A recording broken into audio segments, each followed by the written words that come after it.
A purple crayon, a porcupine, and a moose walk into a bar. Okay, maybe that joke doesn't work.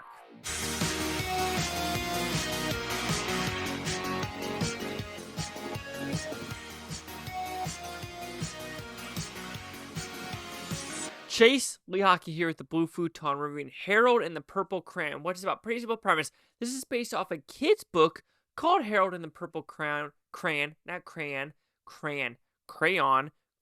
How do you say it? Anyway, so, Harold can draw wherever he wants. His imagination comes true, kind of like the Green Lantern ring, but this is for kids in a crayon. And now we have a moose and a porcupine. They go in the real world, and now there's this young kid who kind of gets bullied because he has his imaginary friend, and his mom, the dad just passed away, and there's also a librarian who loves the mom. So what is going to occur in this hour and 20-esque minute movie? You're thinking, wait a minute, an hour and 20? But it says it's an hour and 30 minutes. I disagree. I want to say without credits, it's about an hour 20, but I could be completely wrong. So anyway, is this a good movie? I think it is short enough for kids to enjoy. I think there's enough 4 or 5-ish jokes for the adults to enjoy. When I was in the movie theater, there's a decent amount of kids. I think they enjoyed it. None of them felt like they were bored. I wasn't hearing sighs. I wasn't hearing like, "Mommy, can we leave?" No, it was more of like they were getting into the movie as well because there is enough of those action set pieces. There's enough of the, the quick wittiness, boom, boom, boom, wham, bam, thank you, ma'am, to make kids kind of be entertained with the screen. And at the same time, good messaging for the adults to be like, have an imagination. Death could be around the corner at any freaking time, and just have a good life. Yes, can you say that the dilemmas, the stakes, and the actual actions that occur in the third act are so minimal? Absolutely. Because when the bad guy happens, right? So the whole reason for this bad guy that wants the Purple Crown, because no one is buying his book, his script, and he really wants people to know what world he wants to live in. But the thing is, no one wants to buy it, and so he makes it his own little world. The problem is, it is just so cheap is not the right word, because some scenes do look cheap-ish, but this does have a small budget. It's a very small budget, but it just feels like it's so contained. I think that's the right way. I know, yes, you can say the superhero movies, the $200 million budgets, that freaking hundreds of people are dying. Here, the actual final battle sequence is between 3, 4, 5 people max. So when things are happening, you're not feeling the stakes that like no one else involved or bystanders will get injured. And I know that sounds kind of awful, but I needed the stakes for the other people to realize what is happening. And everyone is just so nonchalant, right? A freaking plane gets created out of crayon. A purple tire. A house gets painted purple. Things happen in front of people, or like a skateboarding scene, and people are just like, yo, that ramp just came out of thin air.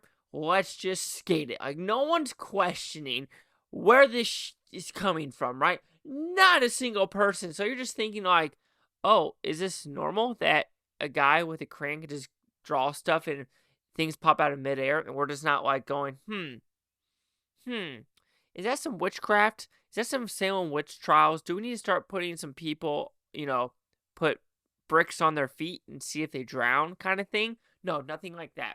But I understand what this movie's trying to do, because it's not trying to be overcomplicated. It's not trying to be a complex movie. It is no joke trying to tell kids, have an imagination. Have fun with life. You grow up pretty quickly, and you just need to have fun for what you are given. It tells the adults, same way. Don't be a stick in the mud. Have fun. Even though you might like things that people make fun of you for, screw it. It's your life. Have fun. If you like dressing up as Deadpool and going to Comic-Con every year, but you have a nephew that makes fun of you, who cares? If you're having fun, why let someone bum you down? So when we talk about the movie, though, yeah, you can say the CGI is a little bit iffy. If I ever see a flying spider come at me, I'm not going to be chill, Zooey Deschanel. No, don't be chill. Don't be chill at all. I think the acting's pretty good for kids' movies. I mean, they're just having fun. They know their parts. I'm not going to dog it for that. Yes, you could say the writing is one of the weaker parts, but then I say it again, how it connects at the very end of how these characters come out of the books, as well as how it connects to the actual author who passed away, is pretty cute overall. Uh, so yes, overall, Harold and the Purple Crayon, it's not going to win any awards. It's not going to be any kid's favorite movie. However, it's a quick hour and 20 minutes where it zooms by pretty quick. There's some fun-esque moments to it. However, the stakes are so minimal. People that are infected are so minimal. And I'm just so confused how people are just so normalized by this. Like, no one is freaking out. How is no one freaking out about a magical purple crayon? So Harold and the Purple Crayon will receive a 2.5 out of 5 Futons because at 50%. Yes, I might give it a 50 because I'm an adult, but I could see kids giving it closer to a 70. But let's see the critics and user scores gave this one. So if critics say 35% with 26 of them, no critic consensus just yet, or no audience score as well.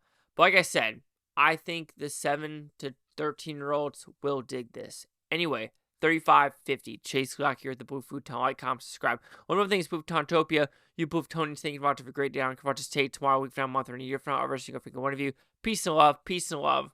And seriously, just have some. This is a kid's movie. Have a little bit of fun.